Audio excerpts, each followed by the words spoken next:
Hi, I'm Jeff Smith, the author of TackTracker. Today I'm going to show you how you can split a race session into multiple races. Now, you might want to do this if you've recorded a live race session that lasted an afternoon and there are actually several races sailed, as in this example I'm going to show you.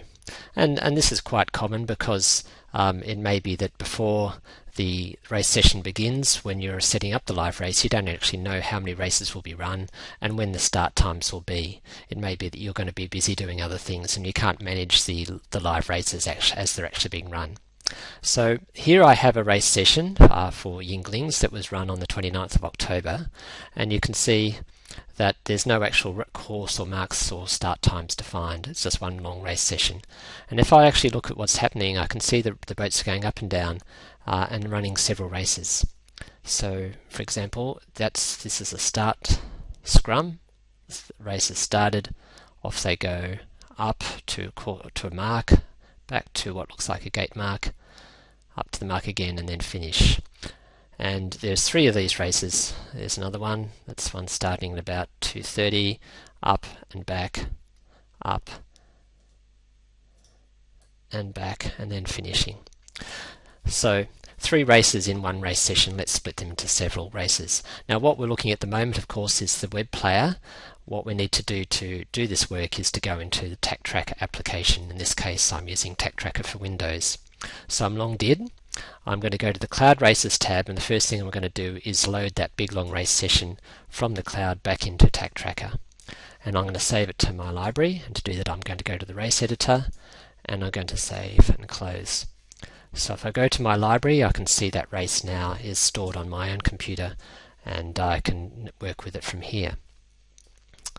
Alright, so now in order to create these races, what I need to do is extract the tracks out of this big long race and put them into the track loader, because the track loader is where you start. So to do that, there's a special tool provided in the race editor.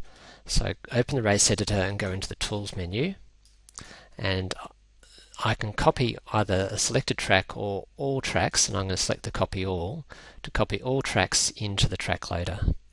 So it does that, and now you can see I have all these tracks that have been copied into the track loader for that date, the 29th of October. And of course those tracks match this race which I've just saved. Now what I want to do is select some of these tracks, and I'm only going to select 2 or 3. The reason being that I want to just keep my screen from being too cluttered up. And I'm going to click the Add Races button. So we'll fill out the details here. Let's call it Yingling mini race, and then the race number will be appended. We're going to add 3 races. And you can see as I add the races I have these bubbles here on the timeline, and I can drag these along to roughly where I think the races are going to start. But to fine-tune it I need to use the timeline down here, and you can see as I drag the timeline I can see when the boats are actually starting, which is about here. So this is for the first start at 12:40, so we click that, and that sets the current timeline into the race. So let's go to the second start now, and we'll just we'll come back to the beginning, we'll drag the boats around. Okay, we're up to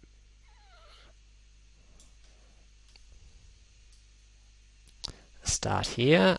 That's about 1 there.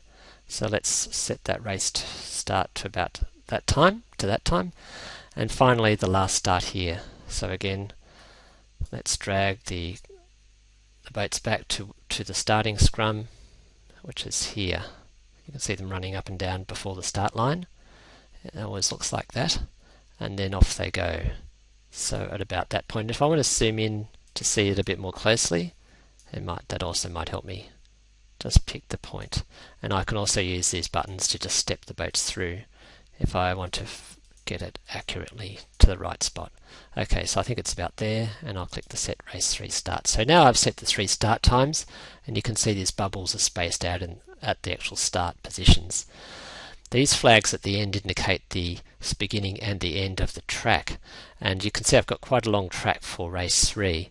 If I drag the mouse along, let's now zoom out again, you can see what's going to happen is the boats are going to end up going home at some point. And I'm not really interested in preserving those parts of the track in the race. So if I look at the time here, it's 3:45, and you see the track here is going to an hour after that. So if I drag this flag back, I can keep the track constrained to the interesting period. Alright, so the next thing is to add the course and the marks. So I'm going to go back to the first start, and I'm going to click Add Course and Marks. Now when we were looking before, we saw that the course was, we go to mark 1, and then we go to a gate mark, we'll call it, 2, and then back to 1 again. You can see I've used that before. I'll click Apply. We can see those marks have appeared, and I'm also finishing through the start line in this case. So I have to lay the start line and those 2 marks. Alright, so we'll zoom in a bit. Now, if we again drag the boats along the timeline, we can see roughly where the start line is. I'm not going to be too fussy at this point. We'll just assume the start boat is there and the start pin is about here.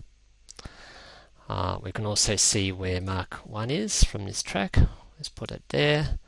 And the gate mark 2. Well, I can't quite see where to lay that yet, so I'll drag the boats up, bring them down. We can see that one's turning there and that one's turning there. So again, if we select 2, we've got a gate mark here and here. And I can just look at that again.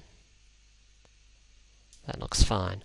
Alright, so save and close and create my 3 races. Let's save those races to the library, and we're getting back into the track loader from where we started, and we can see all our tracks are now matching the original race plus these 3.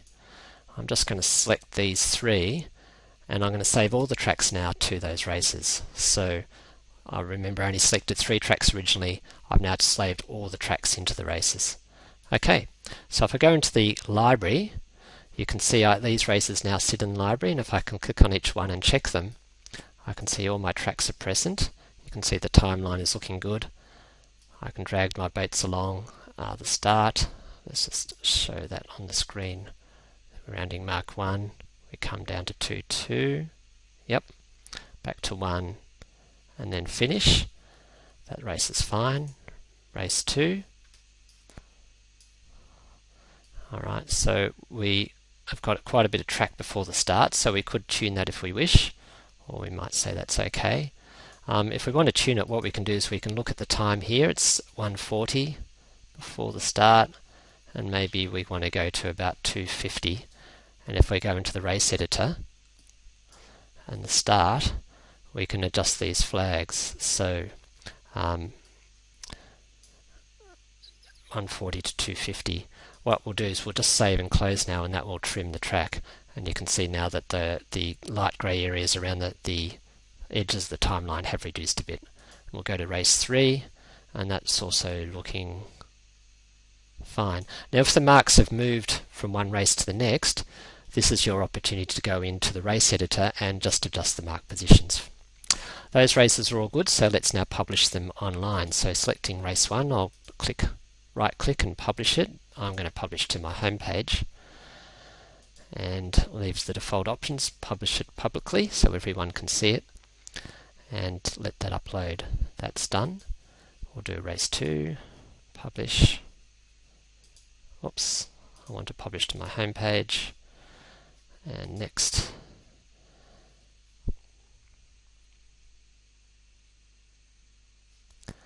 And that's done, and race 3, publish, home page, next. Alright, so when that's uploaded, I can then go into the Cloud Races tab and just refresh, and we should see my new races here, race 1, 2 and 3, and I can view them online, and I'll also be able to view them from the web. and there they are, properly set up with course and marks. You can see the legs, you can see all the stats now for these races. Very good, job's done, and thanks for your attention. Cheers.